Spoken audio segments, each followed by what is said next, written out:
The Iron Throne was hers. The gates of King's Landing had opened, not with the sound of a siege, but with the weary sigh of a city in surrender. Queen Rhaenyra Targaryen, the rightful heir, rode through the streets, not on a warhorse, but atop her majestic dragon, Syrax, a beacon of gold against the pale, morning sky. The banners of the dragon and the seahorse flew from every tower, and for a fleeting moment, a sense of peace, a fragile, hard-won peace, seemed to settle over the capital.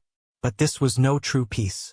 It was a victory purchased by blood, a throne claimed on the backs of the fallen. And as the sun set on that first day, the true disaster began to unfold. For Rhaenyra's rule was not one of reconciliation, but one of vengeance, and her crown would become a burden of blood, a testament to how quickly power can poison a soul. The purge began with the light of a new dawn. Those who had served the usurper king, Aegon II, were brought to the fore. Their loyalty was demanded, and their treason was a simple thing, a matter of where they had been standing when the banners changed. The great lords of King's Landing, who had once feasted at Viserys' table, found themselves kneeling before his daughter, now a queen with a vengeful fire in her eyes.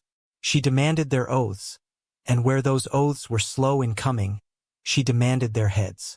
The city's dungeons, emptied by the flight of the Greens, now filled with men who had made the wrong choice, or perhaps, simply had no choice at all.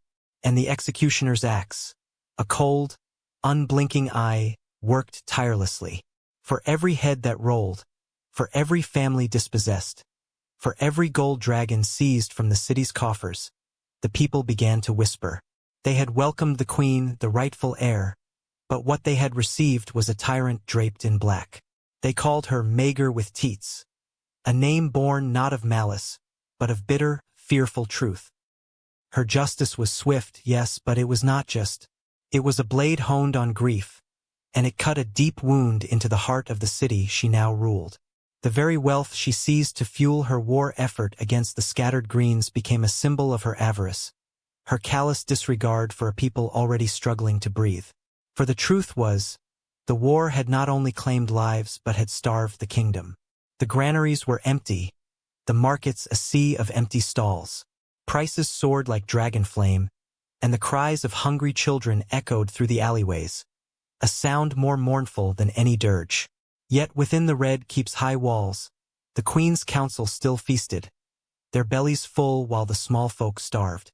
Rhaenyra saw a city in need of a firm hand, not charity. To fund her war, to buy new allegiances and pay for new sellswords, she imposed a crushing new tax. It was a cold, pragmatic calculation, a logical decision for a monarch at war. But to the starving mothers and the desperate fathers, it was a knife in the gut. She was their queen, yet she saw